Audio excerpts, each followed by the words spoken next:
sama digg. man kay doo fi bàyyi. ba ni nga xam ne léegi ni mu chier. ñu dem seeti docteur Seck ay ja bisimilah ay professeur.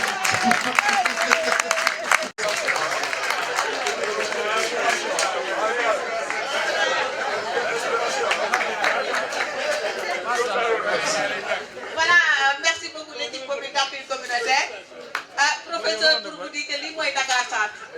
Extrêmement fort, composé de 137 badges qui sont à côté de Paul Derkile, nous avons dit avec des activités purement innovantes. Vous pouvez les faire fixe légui. Waye xam nga bo ñëwé dans quartier yi melni ay jëppal ak yoyu fan résidence fu melni ak ay les maris c'est des maisons ménages à accès extrêmement difficile. C'est des maisons fermées. Do leen gis motax ñu am benn stratégie innovante bu ñu woyé un acteur son quartier le week-end. Bobu ñu koy dawal jëppal. Bu ñu duggé ci biir ko xamné dafa juddo ci gox bi yaro ci gox bi maggé ci gox bi wa gox ko xam ko lool lo tej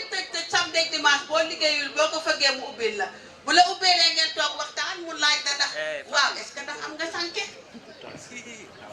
nga ne ko ah man am naa santé mu ne ndax mën naa gis santé bi ndax yaa koy takkam déet vérifier est-ce que les mildas sont attachés au niveau de nos couchages mais également et vérifier l'état de ces mildas est-ce que xotteekuwul wala bënnul vérifier est-ce que également aussi am nañ système de lavage des mildas laaj na aussi su fekkente ne yow amuloo milda nous faisons la promotion de la vente communautaire de ce milda à hauteur de 500 francs su ko defee 300 francs yi acteur bi moo koy moom maintenant les 200 francs war a revenir aux structures de santé donc pour une base de 536 relais yoo xam ne ñu koy liggéey au niveau des différents programmes prioritaires moo tax rek ñu gërëm nag suñu kilifa professeur notre maître nga xam ne ba mu yëngatoo ba tey DRS de Dakar bu tën day Maguette Ndiaye toogatul waaye Modou Thioro Mbaye suñu médecin chef de district moom it kooku taxawoon ndax prof ko jaar fu ñu jógee nii léegi programme national de lutte contre la tuberculose daf ko bett sax waaye nee na ma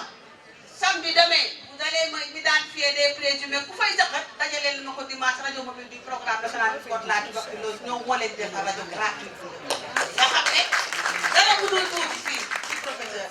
ak moom les amis de Dieuppeul nga xam ne prof de façon exceptionnelle macha allah ses qualités humaines et professionnelles amul benn médecin bu ko naatable waxati na nag ay collègues professeur am macha allah docteur zéro faute yow. docteur nee na yaag moom ba mu jeex yaag équipe mobile d'appui communautaire ba mu jeex incha allah foo taxaw ñu taxaw fa loo dugg ñu dugg fa pour vraiment la réussite de cette journée et la pérennisation de ces 72 heures donc ñoo ngi gërëm ñoo ngi sant di wane tey lu fi taataan en matière de santé. Pour ICP, machallah, de Derklé, moi, je vais capitaliser dans les rapports globaux de zone, mais également dans la plateforme DHS2. Même les médias que vous avez offerts, Inch'Allah, nous allons capitaliser. Professeur Deledio, Dakar Centre, Inch'Allah, Rabbi, nous avons pas mis et nous avons réglé la pérennisation. Les familles de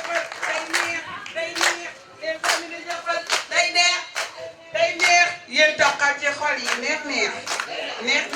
yéen a toqal ci xol yi faj doo fay dara jox la garab doo fay dara xool la lay sëy bañ doo fay dara jox la garab waaye Samba doo fay dara ne xool la lay sëy bañ waaye Samba doo fay dara les amis de Dieuppeul ca kaw ca kanam ca kaw ca kanam.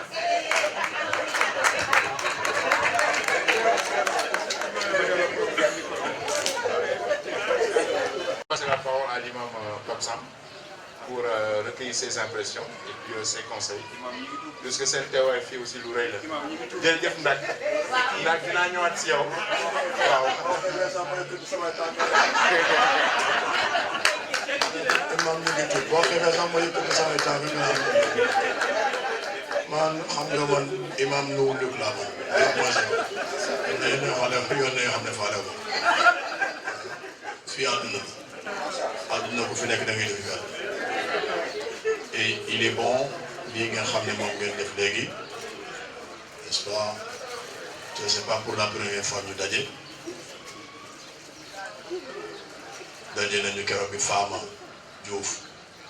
di def xew-xew yi fële juste rek parce que dafa am ñu ñuy xaar ci xadra bi fële moo tax ñu bëgg a rocce ko mais Ibrahima mii lu mu xew ne su bëgg a jënd sax qu'il pleuve ou qu'il neige dañuy teg ci wetam waaye moom il sait pourquoi je vais juste taire li nga xam ne moom la ñu defal ci jumaa jëppal bi fii ku ñëw jumaa jëppal di nga xam lan lañ fa def ki la ko wottal amee lu ko amee bu ko gën a amee lu ko cat bu ko ñëw di ko wax waaye doom yi jëppal la suma xarit lay waaye dafa fekk na imam Papa Gueye léegi la fi bàyyee ko moom laa gunge wax mu dee mën naa jël kàddu jumaa jëppal bi yëpp nag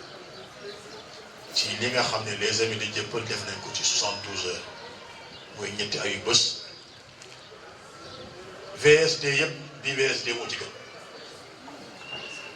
V vendredi S samedi D dimanche bee ci gën ndax li mu gënee moo di dafa jëm ci toppatoo wér gu yaramu doomu aadama te soxna si wax na léegi ne médecin yi ñooy mécanicien wu nit ñi et pour plusieurs raisons parce que ko gis li nga xam ne moom lañu fi bind jàngumay tubaab nag mais je sais que c'est le panel sur la prévention contre les maladies non transmissibles et la santé mentale au Sénégal waaw yooyu yëpp nag bu amee te nga xam ne doomu aadama avant pendant et après moo tax sànq si sa biir wax nga ne dee sax mënu ko gën a waaye avant dee gi dafa am lu ko jiitu fi dara ne wule benn muy neen nga jóge ci neen ñëw si biiru yaay tudd fi nen ni jóge ci biiru yaay ñëw ci àdduna tudd fi nit kon jàppal ne li nga génn àdduna ni tudd niiw kon diggante neen nit ak niiw bu la fi yàlla defee nit del def yëfi nit moo tax ñoom ñii yàlla dimbali leen ba bokk na ci li ñuy def muy yëfu nit moo di saytu doomu aadama saytu gi nag dafa tàmbalee ci bi mu nekkee neen mooy lekk gi ak naan gi fexeel ba bu koy wut muy na doon lu sell ne wutin wi sell li ngay lekk na dagat fekkee ne wutin wi sell li ngay lekk dagat bu boobaa xëj na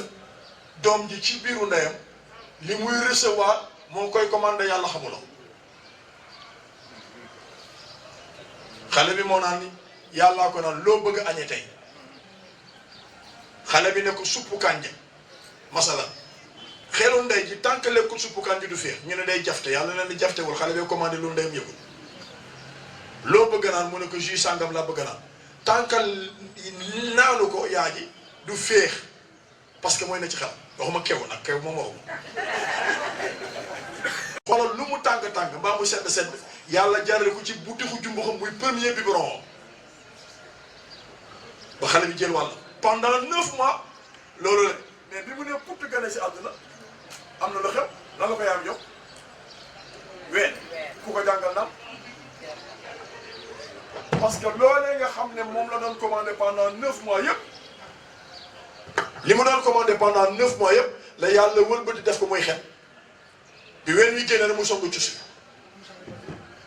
fi muy bàyyee ko ñett ci daje dëtt deret meew kon prévention war na ci bàyyi buy ut di jox ndey mu xool lim koy jox mu di war ko togg lu mu doon bii ween wi génnee mu am ñett yu ci daje dëtt deret meew xale bi muccu yàlla doxul dëtt doxal deret dawal meew bi min bay na farsin wa damin labanan xaalisa nga muucu muy meew boo muucoo muy meew boo gàllee mu di sow moo tax sànq ci sa wax nga dégg waxi écran xale boo gis ndeyam toog ci kanamu écran bi te ñu nekk mu ne ci biiru ndeyam lay ndeyam gis ci écran bi rek la xale bi di def bu gane si surtout àdduna rek bu fekkee ne ndeyam ci kanamu télévision buy fecc rambada lu ne nga di ko def xale bu màggee def lambada bu mu jaaxal kenn ndax ndeyam da doon seetaan lambada bi mu ko ëmbee fi may daaneel kàddu nag moo gën a garaaw mooy kër gi ñett ci daje paa bi mu ngi ci biir kër gi ka muy waxtaanal lu soxnaam soxna saa ngi ci biir kër gi yor na téléphone am ki may waxtaanal du ci këram cependant boo yaa ngi seen biir néeg ñu ngi tukki rek TikTok Instagram wax leneen te léeg-léeg dans l'écran wala ci ay jeux yoo xam ne jeu wu rayante rek la xale bi miin loolu génn ku mu dajal ci koñ bi fital la mbaa mu kuntaa wala mbaa mu rëkk la c'est parce que loolu la jàng kon il appartient à nous parents d'avoir cette responsabilité parentale ñax njaboot gi balaa ñu moytu lu ko leen till yi nag ñaari till ñu am ci kër gi laaj bi mën a xamal till bi mooy télévision beneen bi mooy téléphone ñu ngi lekk suñu njaboot te bu ñu jëlul les préventions yi nga xam ne moo ci war garantie yi nga xam ne moo ci war aar gi ngeen war a aar dimbali leen nag ci di leen jox lu ñuy lekk loo xam ne lu baax la mu lu lew et c'est important ce que je dis gis nga keneen ku ko utee neneen yëkkati ko jox ko sa jabar mu dem marché te alal gan ko jox lewul bu ci doom màggee ëllëg judd ci di màgg di sàcc bu mu jaaxal kenn ndax baayam dafa sàccoon jubla goon jox ndeyam yaa ayyuha alladina amanu kullu washrabu attention xalaalan tayyiban yéen ñi gëm kullu lekk leen washrabu naa leen attention xalaalan tayyiban li leen lew te dagal leen balaa di ñëw wa kullu amin wa antum bi xayr. J'aurais bien voulu être long mais xanaa kaasu attaay bi ñu yem ci rek dox xam ko ba yeneen 72 heures et encore que ça soit pérenne yéen a ngi ci waaye ñetti weer yu ne wala ñaari weer yu ne bu fekkee ne mënuñu ko am tous les mois ñu am ay 72 heures yoo xamante ni lii dafa di loo xam ne daf ñuy dimbali ñun au niveau de la mosquée suñu xutba ëllëg ci biir danañ ko wax. donte lan jàll lañu message bi sànq mais lii bu recueillement yi nga xam ne moom lañ fi am ça va nous permettre de servir de livre de chevet pour que ëllëg ci biir parents yi bu ñu ñëwee. mbokk yi ñëw ci jumaa ji ñu ne leen ah waa 72 heures yi di nga xam ne les amis de Dieuppeul ñoo ko organisé voilà le résultat su ko defee ñoom mag ñooñu kenn ku ci nekk boo demee sa kër mën na toog xam bu baax li ngay wax sa njaboot ngeen baal ñu wax ko ñu amee salaamaaleykum wa rahmatullahi wa barakatuh. jërëjëf imam Pape Samb si kàddu yu rafet yi nga fi yëkkati ñu ngi lay gërëm di la sant xamaa ne que tey ajjuma la bés bi xat na. mais suñu woon loolu di nga gën a yàgg ak ñun puisque moom itamit doomu Dieuppeul la waaw jërëjëf Pape Samb jërëjëf léegi dama bëggoon jox kàddu gi su fekkee ne am ngeen ay question yooyu bëgg a poser si thèmes yi nga xam ne que débat nañ ko fi alors la parole est à vous. Voilà. Merci xanaa ma ubbi di vraiment di la béggee ndax ku ñëpp ubbi rek nga tooy sekk li ngay def lu baax ñëpp yëg nañ ko donc yàlla lañ lay bàyyee te boobu ku ko xam waaye ku def lu baax foog nit ñi di ko wax dinañ ñaanal wér-gu-yaram wér-gu-yaram gi ngay jàngale di fa da nga am intérêt ci waxuma sax Sénégal waxuma sax Dieuppeul mais ci àdduna bi parce que nag bul yaakaar ne nit ñi gisuñu la wala dégguñu la xam nañu bu baax li ngay liggéey yàlla na sax yàlla na la yàlla may kàttan bi di gërëm aussi bu ma dégloo suñu doom bi Sala ak Aïcha vraiment j'avais le cœur qui battait la chamade dama mel ni est-ce que man duma am arrêt cardiaque tellement que j'étais contente je suis fière de vous ci moment bi nga xamante ni la jeunesse elle est en perdition ñëpp a tiit jamono gii li xew ci Sénégal ku ko waxul waxoo li am xale yi yàqu nañu internet ñëw na bokk ci suñu biir famille les familles n'ont plus le temps pour gérer wala boog pour assurer l'éducation de leurs enfants moo tax ma xam ni pour ñu delluwaat ca buum ca mboy ga dina metti te nag nee naa leen am nañu des relais de communication nous avons des bàjjenu gox nous avons beaucoup de ni ma dégg léegi nii dégg ko fii des gens comme ça il faut les utiliser dans la communication c'est important la communication moom manqué en fait yéen docteurs yi yéen a ngi fi yéen ci hôpitaux yi de ku dem fekk leen fa ngeen faj leen mais loo gis dafay am préalable mais c'est ça qui manque communication parce que tey da ngay gis nit ku feebar du dem hôpital directement fan lay dem ci maaman ba ci koñ ba mu baxal ay reen jox ko ba muy waaj a dee ba nekk lox muy soog a ñëw ci yow ku ñuy sew dootoo ko mënal dara danga koy defal rek ba yàlla def li gën Donc je pense qu'il faut mettre la communication comme préalable. Nous waxtaanee ak askan wi. Les relais sont là. wax nga lu am sens. ñeenti li ngeen fi tudd yëpp di feebar. defe naa moom la askan moo sonal askan bi. paludisme par exemple sibiru. bu ñu nee sibiru damaa sibiru rek. loolu yàgg nañ ko wax bu la wax damaa sibiru rek. parce que sibiru mu yóbbu si doomu aadama kenn mënu koo compter. tey Sala le maire.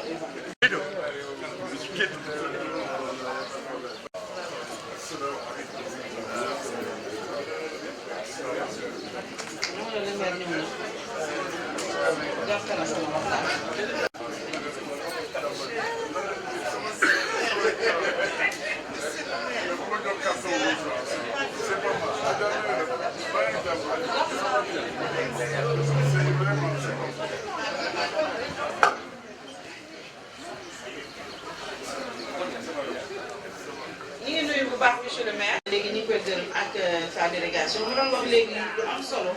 ci santé mentale je pense que Sala loolu tamit lu am solo la parce que da ngay yeewu nelaw yow nga nelaw ba 5 heures du matin. dama am insomnie à 4h10 du matin dafa am insomnie parce que lan moo tax nelawul lan moo tax écran bi ni ko doon waxee sànq c'est important et loolu dafay indi moo ñuy jural feebar yu bari. Par exemple, moi, quand je suis allée voir mon médecin, il m'a dit, il y a mais c'est le cerveau mon élan. Et ça, moi, je ne savais pas ça. Moi, un élan, c'est réparateur. Maintenant, je suis 4h, 5h, mais ce cerveau, moi, je suis parce que les gens sont très. Donc, il faut mettre aussi l'accent sur ça. Sénégalais, les gens sont très. Et puis, l'automédication aussi. Dañuy dem di wuti ay ordonnance fële ci biti ne la bindal ma nelaw dama gëj a nelaw te loolu ça peut être un danger pour la santé mun na la créer yeneen inconvénients je veux dire kon bëgg naa aussi ci aspect boobu nga wax nit ñi bu ñu ñàkkee nelaw comment on peut faire pour retrouver le sommeil parce que Sénégal gi yëpp kenn nelawatul internet bi yàq na nelaw nit ñi ak problème yi et puis Aïcha aussi elle a abordé un sujet très important qui est li nga wax ci cancer bi am na solo parce que moi j'ai des amis que j'ai perdus ndax feebar boobu noonu comme ni ko docteur waxee la prévention elle est importante da ngay am feebar bi di ko nëbb aussi di nëbbatu ba mu egg à un stade crucial boo xamante ni kenn dootu ci mun dara moo tax man je vais toujours revenir sur l'aspect communicationnel il faut parler avec les gens mais parler avec qui ça pose problème maintenant doo am l'aspect confiance aussi, c'est un autre problème. Comme on a abordé peut-être le professeur Seck, les gens n'ont plus confiance en personne. Tu préfères garder tes mots à toi, ton problème à toi, di dem làqatu di dem ci sëriñ bi mu lay jox ay reen ngay naan ba sonn na nga ne xaar ma daw seeti professeur Seck boo ñëwee loo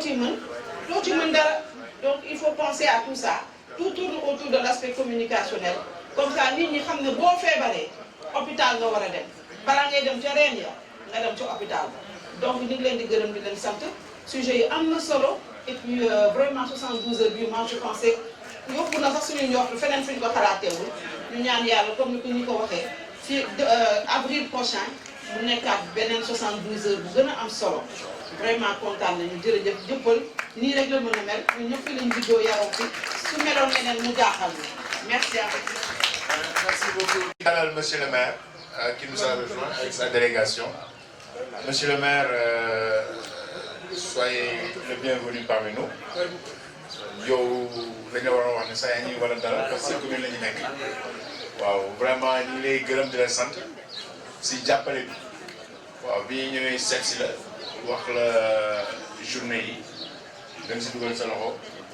ba nga takk si rip comme ni koy xale di waxee. tey nag tàmbali bi la waaw 72 heures la ñu wax mais tey mooy tàmbali bi waaw parce que dañu ne woon balaa ñuy def ay consultation dañuy jëm a yeete d'abord foog naa soxna Binta soo gisee intervention yëpp elle insiste beaucoup sur la communication puisque ñun loolu dañuy xam ne communication moo mën régler lu bëri waaw moo tax ñu ne journée yi dañuy tàmbali waxtaan ak askan bi gis nga bi ñu ñëwee sax dañuy tegoon benn stade ma ne non bu leen ñu isolé ñu dañu bëgg a def face à face mu nekk waxtaan jokkalante waaw weccoo xalaat parce que lu ñu soxla mooy nit ñi wax ñu seen xalaat ñu mu leen yee wala leeral leen li nga xam ne xamuñu ko waaw donc nag panel bi waxtaan nañ si les problèmes liés à la santé mentale. Ensuite, le cancer gynécologique, le diabète et le paludisme. Moi, c'est des affections qui sont très courantes et qui sont mortelles la plupart du temps et qui peuvent être prévenues. Et donc, la prévention, c'est la stratégie majeure pour éviter donc d'entrer justement, d'attraper ces maladies-là. Waaw loolu la ñuy indi fii et puis je signale la présence du district centre waa Gaspard Camara ñu ngi fii le programme national de lutte contre le paludisme mi ngi fii suba le programme national de lutte contre la tuberculose mi ngi fii donc li ñuy def ni yëpp waa la direction régionale de la santé de Dakar aussi mi ngi koy seetaan parce que ñoom itamit seen loxo mi ngi si ak le district centre mooy de Gaspard Camara voilà je passe la parole si tu as quelques mots à dire. Salaamaaleykum. ñu ngi leen di nuyu bu gën a tedd ci yooyu di am mbégte teew fi ñëw nag indi fi suñu bopp waaye fekk fi suñu bopp ndax je ne sais pas est-ce que c'est une maladie ou c'est une anomalie le fait d'avoir organisé même les 72 heures que waa Jëppal retrouvé wu kooku am na lu muy faj ci nit na mel koo gëj a gis waaye c'est une thérapie donc lu am solo la. Et je voudrais véritablement féliciter, encourager l'association pour les belles initiatives et actions inégales. C'est ça le développement communautaire, c'est ça le développement d'une localité. Et thématique yi ngeen di aborder c'est essentiel parce que feebar yu bari yu tax mu gën a garaaw kii wax na ko Binta problème d'éducation la problème d'instruction la sax ñun maa ngi fàttaliku bu ñu nekkee xale am na yenn pathologie dañ daan je ne mange pas de mangue verte ça me donne mais ce qu'on dit le tous ah oui et mieux encore même bu may gis yenn activités yi suñu way juri dañ doon te di ñu doon naan bu leen lekku mbedd loolu lañ doon bañ hygiène bi mais c'est pas le cas pathologie yi ngeen wax aussi maa ngi for ci waxu Adja Binta. Mais c'est vrai aujourd'hui, à qui avoir confiance? À qui parler de ces problèmes? Confidentialité bi moo amatul boo ñëwee celle-ci ku la mën a faj sax wala ku moo faju wolof ah Cheikh Gueye di barki démb la fi ñëw maa ko faj loo wax feebaru jàmm wala xam nga diw lii moo ko dal li ma fan nga jëm et méconnaissance ak ignorance yooyu mooy tax pathologie di gën am doole. Il faut d'abord commencer par ça. C'est pourquoi je salue cette initiative pour nekk échange comme ça. Et ça ne me surprend pas de Ibrahima, que j'ai connu très jeune, qui est un homme généreux aussi et très disponible, au service de la communauté. Vraiment, mes hommages Ibrahima. Yow ak ñu mel ni yow yëpp, parce que ça c'est pas évident. Mais ça fera tache d'huile, pas seulement dans la commune, mais dans le pays et au-delà même du pays, dans la diaspora. Parce que les gens suivent. Les gens écoutent et c'est important. C'est vrai que district mi ngi fii comité de lutte mi ngi fii mais ñooñu ñëpp aussi mënuñu jël en charge toutes les problématiques liées à la santé. Il faut que communauté bi am taxawaay bu ci war a am. Problème de cancer bi nga wax c'est exactement la même chose. Bon bëgguma xaabaabal avant-hier même j'ai reçu une dame qui par démonstration m'a montré l'impact et les maladies provoquées par les serviettes hygiéniques. En comparaison, mu won na benn serviette hygiénique boo xam ni mais dafa retenir le sang. te sang bu demee ba benn moment commencé putréfaction comme ça, vous savez ce qui se passe. Alors que beneen serviette hygiénique bi qui ne retient rien. Et tout ça c'est de l'éducation. Moi quand j'enseignais ici au CEM Ousmane Sosokho, j'ai d'anciens élèves ici, je leur parlais de ces choses-là. Mais léegi ñun dañuy jomba wax yooyu parce que bu njëkk éducation bi daan commencé ci sa yaay boo dee xale bu jigéen mu lay wax loo war a def noo war a lekk lan ngay defee toilette intime et cetera et cetera boo dee góor aussi même chose Mais là, ça a disparu maintenant. Et c'est un cri du cœur, hein. Et j'en profite, Ibrahim, pour lancer cet appel. Moi, ça me préoccupe. Surtout les enfants, les jeunes filles à l'âge de la puberté. Le père de famille, par ignorance, préfère donner l'argent pour acheter le pain du petit déjeuner que de donner l'argent pour acheter des services hygiéniques pour sa fille. Vous voyez, les gosses l'ont utilisé d'autres objets. Alors que nous provoqué et fait et ça peut amener le cancer. C'est extrêmement grave. Donc la santé ou toute action de développement, chanson de Ndiagambay, parce que nous faisons nous topoto, nous nous sommes graves, voilà fort d'avoir n'est-ce pas? Donc éducation de faire faille d'acte donc véritablement beaucoup je voudrais véritablement féliciter et remercier les initiateurs de cette belle opportunité de partage sur des problématiques aujourd'hui. Il faut faire le point dans d'autres communes, et j'aurais aimé que District Centre comme ailleurs, qu'ils nous donnent des pourcentages, combien de décès occasionnés annuellement par le cancer, etc. Ça, c'est des chiffres, c'est alarmant. Et ça nous permet justement de savoir qu'est-ce qu'il y a lieu de faire. L'éducation, c'est dans la famille, c'est à l'école, c'est dans les daras, c'est dans les milieux comme ça. C'est important. Donc, véritablement, docteur,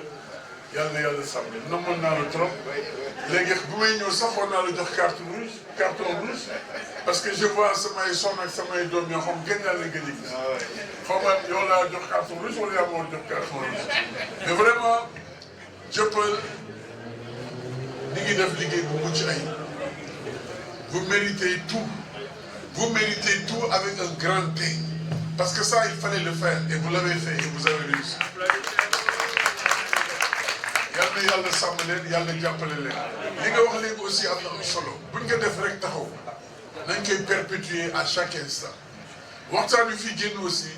nañ ko wéyal ba ci biir kër yi wéyal ko ci mbedd yi li ngeen doon waxtaan foofu ñu wax nit ñi xam lan lañ doon wax pour ñu jëlee ci ñu jànge ci ñu mën a moytu même léeg-léeg c'est pas lié à ça quand je vois mais j'ai un ami grand commerçant qui m'offre souvent des produits mais man du ma ko lekk sax dama bëgguma ko lekk xale dañuy jël si mais man ñun bi ñu nekkee xale lan doon nañ lekk ndiir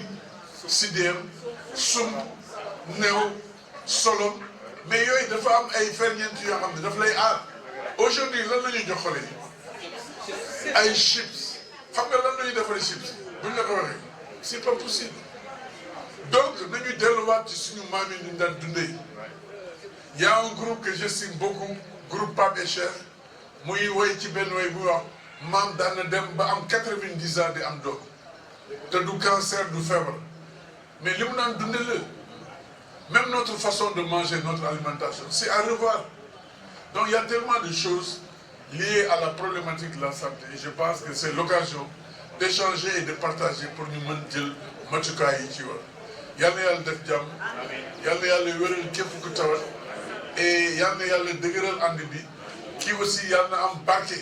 Parce que loolu moo am solo. Et am naa ci njort parce que c'est pas la première chose que ngeen def fii ci commune bi. Mais Dieuppeul, c'est une famille, c'est une communauté. Même à l'international, quand on te parle de les gens connaissent mieux Dieuppeul dans la diaspora que aussi au Sénégal. Donc vous avez relevé le défi. Qu'Allah vous bénisse. Amen. Et qu'Allah vraiment bénisse tout ce que vous faites. Amen.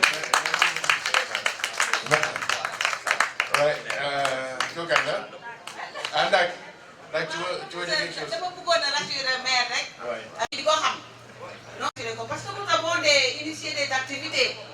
qu'on appelle les cadres de restitution autour du maire. Et nous l'avons fait à 2 reprises au niveau de la commune de Dieuppeul-Derklé. Donc cette activité a été financée par le programme élargi de vaccination et le programme du paludisme parce que nous les avons dans le plan ACE mais également dans le plan paludisme. Bu ñu ñëwee dañuy tënk li nga xayma li nga xam ne moom lañ def ci semestre bi en matière de vaccination mais également en matière de paludisme ñoo won ko maire bi maintenant nag nous comptons élargir la santé mentale mais également les maladies non transmissibles et les maladies tropicales négligées. Loolu ce sont ces 2 programmes qui l'ont financé ñu ñëw di leen ko wan ko communauté bàjjen yaa ngi nii ñoom dañuy assister. Nous invitons toute la communauté pour partager avec la commune parce que maintenant la santé est une compétence transférée auprès de nos différentes collectivités communes. Maintenant ça nous permet de vous dire que lii lañ am les objectifs étant fixés par les programmes prioritaires de santé maintenant am nañ gap boobu quelles sont les stratégies que nous comptons faire pour les développer en vue de corriger gap yooyu dafa nécessiter ay moyens moo tax ñu koy partager et Inch'Allah rapidement nous allons inclure la santé mentale nous allons inclure les maladies non transmissibles pour que ñëpp xamandoo ko ñëpp déggandoo ko ensemble ñu développer ay stratégies en vue de corriger pour la bonne santé de votre commune également et des autres communes du district parce que nous avons 7. Maintenant, avant de terminer, je voudrais témoigner parce que les amis de Dieuppeul, je pense qu'il y a quelque chose. Le programme national de lutte contre la tuberculose, ma centre de traitement là, les médicaments sont gratuits. Maintenant, malheureusement, c'est gratuit et ça coûte cher. Il y a des gens qui abandonnent à mi-parcours. Le programme développait une stratégie pour dire le traitement directement observé en anglais. Malade bi day xey suba ñew tok naan ñu may ko mo naan. Maintenant naan bobu nak dafa laaj ndox bobu badu ni mo ñu koy may. Ça fait des années et des années moy waccé sama bureau ay ndox mu bare malade bu xey ñoo lay jox ndox nga naan ta garab. Légui ni je viens d'apprendre qu'il fait partie des amis de Dieuppeul. Mana yeen la. Kenn du yeen, machallah professeur. Ñu ngi sa ginaaw top nañ ci sa ay tank. Donc merci beaucoup. Merci Badou. Merci Ndak si kaddu yu rafet yooyu. Assalamu alaykum wa rahmatullah taala wa barakatuh. Damay yeggali rek ci Adja li mu ñëw wax ni ndax moom la suñu maire tëjee dëgg la comme li may wax rek ndox bi sama ndox la wóolu ko te xam naka laa def ba am ndox bi dëgg dama ko ñaan suñu borom ziyaare ji ko ma ñëw xewalal ma ma am usine ndox kon li ma ciy def dama ko xam wóor na ma ne mi ngi faj man wóor na ma ndax li ma ciy def ci biir moo tax am na loo xam ne nag nit mënul wax lépp yàlla dimbali ma nag tamit mu am ñoo xam ne comme ni ko le maire waxee ñi ngi ci diaspora bi dañ may woo bëgg génne sarax bëgg génne dimbal ay nit looloo indi tey jii waa Gaspard Camara dëgg la ba bërki démb rek dama am sax lu ma metti fu ma taxaw ndax dama indi ndox fii rek ñu woo ma ne ma dañuy ñàkk ndox fekk boobu indi naa fii oto bi ñëw na fii ba livré fi ndox mais incha allahu rabbi dinañu yegg si yéen te comme ni mu ko waxee monsieur docteur Ibrahima Seck nu may def Gaspard Camara noonu laay def Albert Royer buñ fi teewoon tamit da ngay dégg ñu wax loolu ci man au sur moo nekk nii moom lañ ma woowee donc damay yëgg ba Gaspard Camara waa polyclinique la même chose oto bi day wër te xëy na dinaa ci participer mais li ci ëpp ay yeneen doomu aadama yu nekk extérieur dëgg la ñu ngi jàppale xale yi fii ñu ngi jàppale réew mi ñoom ñoo may woo yónnee ma seen xaalis ne ma kat Badou yóbbul ñu ci hôpitaux yi yóbbul ñu ci jumaa yi ndox defal ñu li defal ndox bi nag ah damay santaat yàlla bañ ci mënee dimbali nit moo tax bu ma nit ne dama bëgg a ndox bii bi ba ma woowee dama la koy wax deux choses ndox bi nekk ci sachet bi ak ndox bi nekk ci bouteille bi ñoo yem je te fais des bouteilles jox la ko nga am 200 bouteilles or boo amee sachet am 600 sachet donc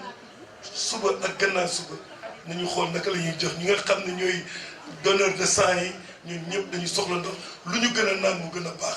bu leen xool bouteille bi parce que moo am luxe mais seet leen li nekk parce que quantité bi nekk ci sachet bi moo nekk ci bouteille bi moom moo nekk ci bouteille bi et j'ai tout fait production bu bees tàq la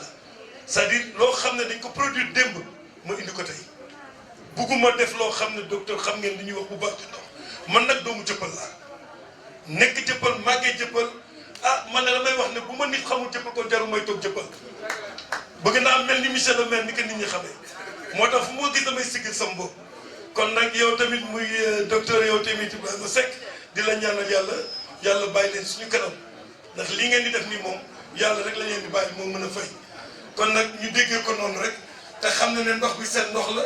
doomu Dieuppeul moo koy def te yéen it yéen a ngi dimbali ay nit te xamu leen ne yéen a ngi dimbali ay nit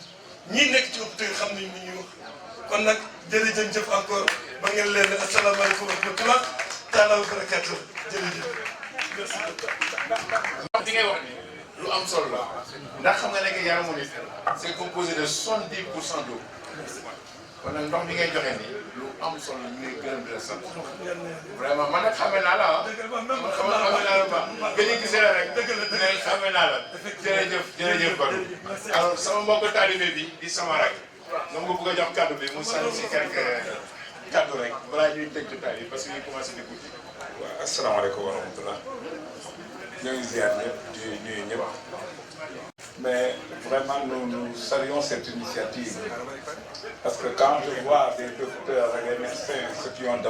l'ont développé ici, vous allez voir que ça c'est de la pertinence et qu'ils ont une bonne formation, une bonne éducation. Et bon, je vous présente, moi c'est Youssouf Adjan. C'est ma fille Salah, docteur Salah, qui parle de la santé mentale. C'est ma fille aînée. Ouais. Donc, ci école bi la jàng école bi da defee gàdde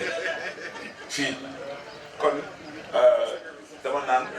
su fekkee ni fii la jàngee ñëwaat fii tey jii kon ça veut dire que la base a été vraiment bien fondée parce que fondement moo ci am solo et vraiment nous avons vu que et remarqué que il y a eu un bon fondement d'après tous les intervenants ici qui ont eu à fréquenter cet établissement, soit c'est ici, soit c'est dans l'autre collège, ça veut dire que vraiment il y a de la matière. Donc, moi je salue cette initiative encore une fois, parce que ça nous a permis, d'après les discours que nous venons d'entendre, des médecins et des relais communautaires, et man li ma ci gën a yéem mooy yooyu waaw parce que dafa am loo xam ne lu ndaw la doo ko gis. da lay sonal da lay bëgg te xool nga ravage bi ñuy def ci yow ah et gis naa ni il a très bien expliqué ñun ay jàngalekat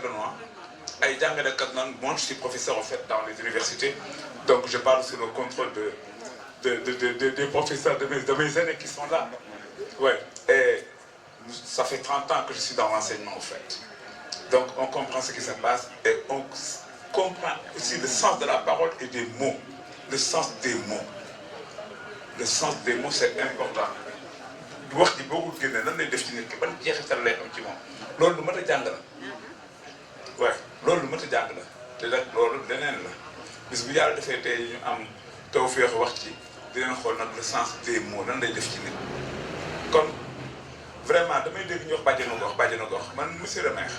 ce que je vous demande aujourd'hui encore j'ai tout le temps réfléchi par rapport à cette problématique. On dit bàjjen mais nijaay dañ ko ci war a boole nijaay gox c'est important nijaay gox parce que nijaay dañ ne nijaay mais il y a des choses yoo xam ne tu ne peux pas le partager avec une dame mais avec un homme si mais pourquoi ne pas l'instaurer je parle avec madame Ndak ah donc et xalaat dañ ci nijaay gox ah dafa war a am mais ni bàjjenu gox siiwee parce que yàlla xam ne ne wallahi azim c'est pas aujourd'hui que j'ai pensé à ça ça fait des années que maa ngi koy xalaat waaye nijaay gox donc loolu lu war a am la waaw et vraiment je m'en arrête là maa ngi jégalu ci kàddu yi vraiment te ñaan aussi lii nga xam ne tey jii tàmbali nañ ko mu ak ci jàmm ndax tàmbali yomb na waaye àggalee jafe j'ai entendu on a parlé de stratégie mais quand on parle de stratégie aussi il faut des hommes des ressources humaines capables de transformer cette stratégie-là en opérationnel. Je vous remercie de votre attention. Voilà, donc je pense que je voudrais, s'il n'y a pas d'autres, voilà, parce que après on donne la parole et après je vais clôturer. Vous voulez prendre la parole après? Vous pouvez vous rapprocher. Rapprochez-vous. Monsieur le maire, il y en a qui d'abord.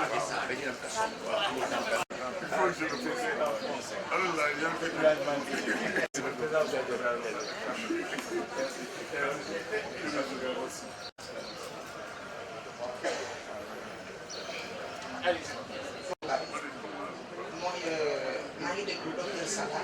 mu ngi wax par rapport ak santé mentale mais man je me dis que santé mentale du feebar bu bees sax bu xew donc yàgg na am mais dama koy jiiñ la crise des valeurs parce que bu njëkk bi mu ngi ay bàjjenu gox mais balaa bàjjenu gox dañu amoon ay yaayu kër donc ana yaayu kër yooyu est-ce que seen rôle actuellement ñun ñu koy def c'est-à-dire li nga xamante ne suñu papa yi wala suñu mag yi dañuy transmettre loolu est-ce que ñun jox nañ ko suñuy njaboot donc booy xool lépp day dem si la crise des valeurs parce que tey dañuy xool ni xëy na nag lu xew la parce que on est au 21e siècle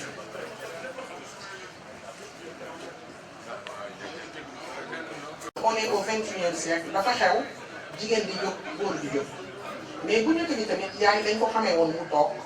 parce que am na jikko yoo xam ne moo ko war a transmettre xale bi mais moom la war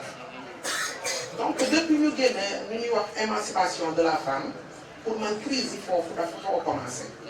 liggéey baax na effectivement si góor comme si jigéen mais tey dañu gis di ko docteur Sala waxee da ngeen di am appartement yoo xamante ne da ngeen si dëkkatuñu maanaam en famille y a plus chaleur boobu nga xamante ne diggante nijaay tante mag dëkkandoo sax dafa doon yaatu donc tey loolu yëpp dañ ko perdre à cause de appartement yaay dem uti papa dem uti mais kan la ñuy bàyyeel ñi nga xamante ne ñooy njaboot ci mooy ñi nga xamante ne nii la daanu doole yi mais est-ce que ñoom am nañu valeur qu'il faut ba war ko transmettre aux enfants donc man dama naay santé mentale bu njëkk foofu la commencé mooy yaay toogatul wax ak njabootam parce que toogatul ñu dénk ko góor bi nga xam ne dafa dem ba nekk adolescent mu war ko wan taxawaayu góor te defe naa loolu dañ ko jàngale sax ba si l'islam parce que bu ñuy wax éducation sexuelle du juste diggante góor ak jigéen mais dafa war a gérer wàcc ba nga xamante ne lii mooy si njaboot bi tey crise des valeurs bi ñuy wax ak Bintu ni ma ko doon waxee soxna Bintu dinaay à qui faire confiance mënatul nekk parce que jikko yu rafet yi anañu ana sutura ana yar ana teggin ana orma donc lépp dafa dem bugguma rek ñu jël ko sànni ko li nga xamante ne mooy internet léegi li may laaj mooy ndax ñun nouvelle génération bi jur bu mujj bi ñoo andi problème ou bien suñu parents yi donc à qui la faute et bu ñu demee si docteur gynéco par rapport ak col de l'utérus man benn mot rek laay wax sànq par exemple professeur a parlé de Lagos mais si sama déggin li ma for si wéwu bay suñu yaay yooyu lañ doon utiliser tey si lii la nu mu tuddati coton hygiénique mu ngi door a am mais gis nañu feebar yooyu tey la gën a présent donc lan mooy cause bi exactement est-ce que dañuy delluwaat si li ñu l'islam sant mooy abstinence ou bien c'est pas et des fois sax nga gis si jigéen bu bëgg a neexal sëyam ngeen baal ma ñi ma mag mais noonu lañ ko mën a waxee ñu utiliser yoo xamante ne pour faire plaisir aux hommes donc yooyu yëpp defe naa war nañu mën ko def sensibilisation donc lu gàtt rek la loolu laa amoon pour contribuer voilà. am na solo kàddu yi. Bon, moi je vais droit au but pour ñu jéem a libérer. Man leen lay laajte pour 72 parce que laajte laa moom quoi j'ai pas suivi le début yàlla defoon vraiment mu court temps mais ñëw na quand même j'ai tenu à être là mais bon ci 72 heures je sais pas parce que j'ai remarqué ici à Dieuppeul il y a énormément de gens surtout les gens du troisième âge qui ne peuvent pas se déplacer mais bon ci 72 heures yi bon lire naa programme bi mais j'ai vu que bon ce serait difficile par exemple pour ñenn ñi jot ci soins yi te soxla nañ ko am doole quoi je sais pas s'il y a quelque chose de prévu pour ça parce que j'en connais énormément yoo xamante ne dama leen seeti tout le temps bon ils ont un problème pour def se déplacer donc je sais pas lan ngeen ci xalaat wala am na benn programme boo xamante ne yaa ngi ciy bàyyi xel ci loolu quoi. merci beaucoup merci jërëjëf. jërëjëf laaj bu am solo la parce que les personnes à mobilité réduite si lañu bokk parce que troisième âge ñun ñi ñëpp ay troisième âge mais li muy gën a wax mooy c'est les personnes à mobilité réduite. Bon c'est vrai que 72 heures yi lu ñu gën a farataal mooy ñu daje fii pour nit yi ñëw ñu consulter leen mais comme ni ko waxee lii ce n'est qu'un début. Bon, après on va faire le bilan. Maintenant pour les personnes à mobilité réduite qui sont dépendantes dañu jéem a xool comment aller vers elles. Donc il y a des stratégies qu'on va poser. Mais pour ta question, sache que pour les 72 heures, vraiment tout se passera là. Donc il n'est pas prévu d'aller à domicile rencontrer ces personnes-là. Mais plus tard, on va voir comment mieux les prendre en charge. D'accord? Donc je vais passer la parole au dernier intervenant. Après on va faire un petit résumé. Hein, parce que tey li ñuy def nii rek tey mi la. Waaw parce que tey mooy tàmbali bi. À partir de suba nag la ñuy dérouler les consultations gratuites. Alors, madame, vous avez la parole. Asalaamaaleykum wa rahmatulah. maa ngi nuyu mbooloo bi yëpp ku nekk sa tur ak sa sant. Féliciter le bureau parce que il fallait le faire. C'était pas facile, c'était pas évident. Mais vraiment toutes nos félicitations parce que lu compliqué. Alors ak ñi fi jaar ñëpp ñu fi jot jaar ñëpp ñu ngi leen di également féliciter particulièrement professeur parce que il s'est personnellement investi. Donc man fi ma bëggoon intervenir surtout dafay concerner docteur Salama Mama Niass dafay concerner parce que wax nañ feebar yu bëri mais feebar bi leen lëmbee dëkk bi homosexualité ban xalaat nga ci am parce que fii kuy père de famille kuy mère de famille jaaxle nga tiit nga parce que da ngay xëy di gis ni muy dem ñu ne la moom la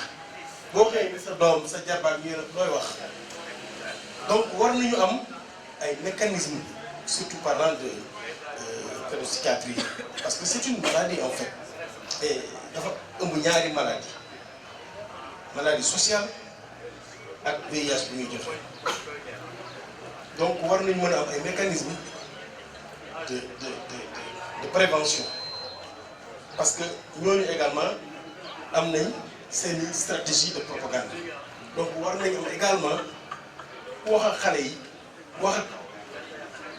parents yi ba nga xam ne bu gisee doomam adolescent wala yu demee noonu mu xam kii mu ngi commencé développer yu demee noonu mu mën cee taxaw kañ dañuy am mer feebar bi est-ce que dañ koy judduwaale est-ce que danay dab et cetera et cetera donc je crois que loolu particulièrement je pointe du doigt docteur Sala donc mu indil ñu ay solutions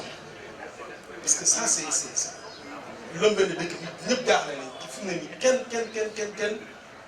tëddatul ba nelaw merci. Merci beaucoup. Bon message, comme tu as été interpellé, je passe la parole. jërëjëf professeur jërëjëf tonton si question bi xam naa ni moom actualité bu lëmbee dëkk bi la c'est vrai que des années en arrière 50 ans en arrière li ñu naan DCM3 da ko dugaloon dans les pathologies mais actuellement génne nañu ko si pathologie yi c'est un fléau qui est société bu nekk da nga koy gisee neneen ah dafa am solo nag ñun en tant que professionnel dafa am suñu nu ñu mën a taxawee am na yenn société yoo xam nangu nañ ko am na yoo xam nanguñu ko Sénégal dañoo nekk société boo xam nanguwuñ ko et c'est important ñi ñi xam représentation bi fléau boobu am au niveau de la société pourquoi nanguwuñ ko gëm-gëm bi fi am et mën see bàyyi xel parce que nit mënoo ko faj wala nga indi wér gu yaram si moom te bu fekkee nanguwoo gëm-gëmam li nga xam ne dafa am solo mooy ni que dañoo gis ni que ñu ñuy wooyee borom ñaari tur yi am na si ñu si bëri yoo xam ni am na lu leen di xëcc am na si góor yu bëri yoo xam ni dañ leen sàkk woon bu ñu nekkee xale bëri na si lool am na si man je peux raconter beaucoup d'anecdotes si ay patients yu may suivre ñoo xam ni sàkk boobu noonu moo tax bu musuñoo jëflante ak jigéen pour ñoom jëflante ak góor la parce que si milieu bi ñu nekkoon moom moo poussé loolu léegi fii comment réagir loolu ëpp solo mooy ni que dañoo nekk société boo xam comme sànq li may wax dañoo tëju waxtaan bi taxu ko bëri on n'a pas trop le contrôle de certaines choses ci suñu doom yi c'est vrai am nañu voilà ku si nekk tu as le droit à la liberté def yenn et cetera mais na waajur tijji seen kanam seen doom yi di mën a waxtaan ak ñoom sans pour autant Sénégal dañoo bànkoo loo xam ni xale day ñëw di la wax dara nga ko bàyyi nettali laajuma la ku la ko wax loolu tu freines l'enfant sur yenn yu mu la mën a partager et loolu moom mooy dem xale bi di ko accumuler bëgg la wax dara mënu la ko wax te fekk na ña ngi koy sàkku ci école ba ña ngi koy sàkku ci daara ja ña ngi koy sàkku feneen ak feneen loolu dem ba lam à part xale yooyu nga xam ne dañu leen dugal ci loolu de manière peut-être inconsciente ñu dem ba xam loolu y a d'autres ñoo xam ni yeneen vices je peux dire ñoo leen ciy dugal xaalis a ngi fii àndandoo yaa ngi fi et cetera mais loolu encore une fois c'est la communication nag nit soo ko bëggee jàppale bëgg ko yiir foog nga jéem a aussi comprendre le pourquoi des choses pour mën ko xëcc ci yow li nga bëgg xëcc ko ci yow li nga xam ne moom nga jàppale moo gën même bu fekkee ni que nekk na loo xam ne jaaxal na ñëpp comme ni nga waajur yëpp a jënd ndax instant yi bu yàgg ba jigéen ñi lañ doon sàmm bu toog bu la diw uuf bu la diw la mais léegi muy góor muy jigéen ñëpp la ñuy sàkku donc ñu bàyyi ci xel gën a ñun waajur yi ci gis suñu kanam suñu doom di man ce que j'ai l'habitude de dire trouver des moments pendant la journée où vous parlez à vos enfants soit bi ngeen di reer la soit soo leen reeree ba pare ngeen toog waxtaan mën ngeen def benn jeu ngeen jël benn bic daane lii mooy bâton de parole ku ko yor mooy wax su paree teg keneen jël loolu day permettre communication bu fluide dans la famille et que su nekk di nga wax tes émotions parce que Sénégal on parle jamais de nos émotions góor du jooy loolu moom ñëpp dégg nañ ko donc góor ñi sañuñu sax pour ñoom su dëgëree lu mu metti suñuy jooy dañuy làqatu war ñu jooy si kanam nit ñi parce que société bi noonu na leen façonné donc duñu sañuñu wax seen ay émotions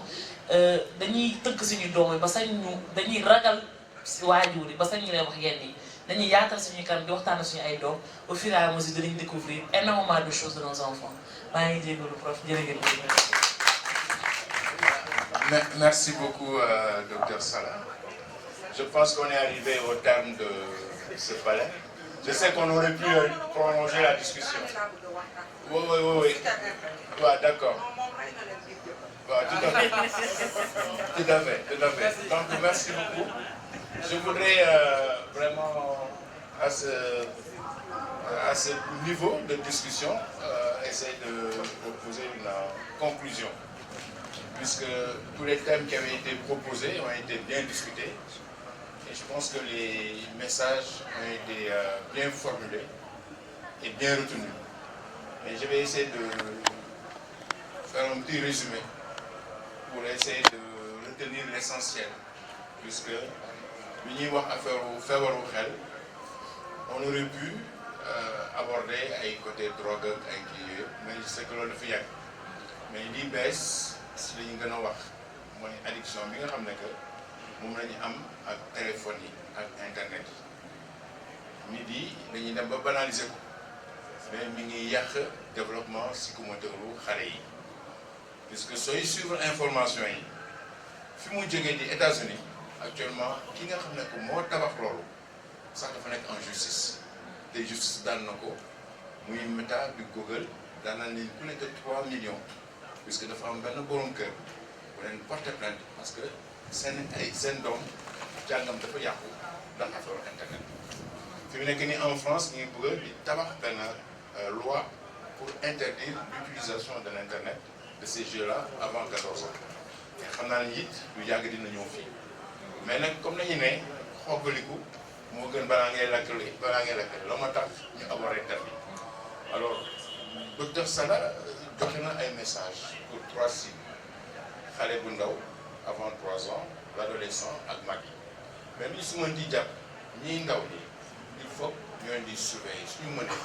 ñu privé leen d'internet les adolescents buñ leen bàyyi ñoom ko teg téléphone yi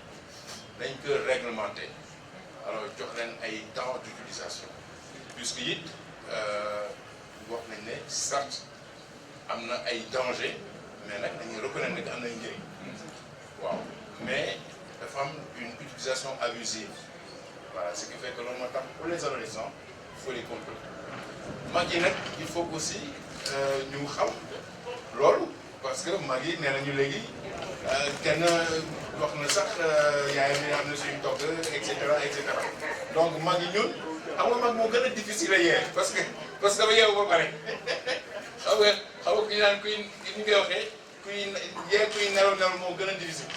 waaw mais nag il faut que ñu am effort donc son message mooy ñu am cette conscientisation sur le danger de l'utilisation abusive de l'internet waxtaan nañu aussi si affaire cancer de gynécologie du col alors lu muy garaaw parce que nee nañu tey soo xoolee Sénégal ak si àddina bi soo gisee juróomi nit yoo xam ne cancer moo leen faat ñeent ñi cancer gynécologique te jigéen su commencé di màgg toll si fukki at ak juróom boobu muy am ay 60 ans et quelques dafa war a di xayma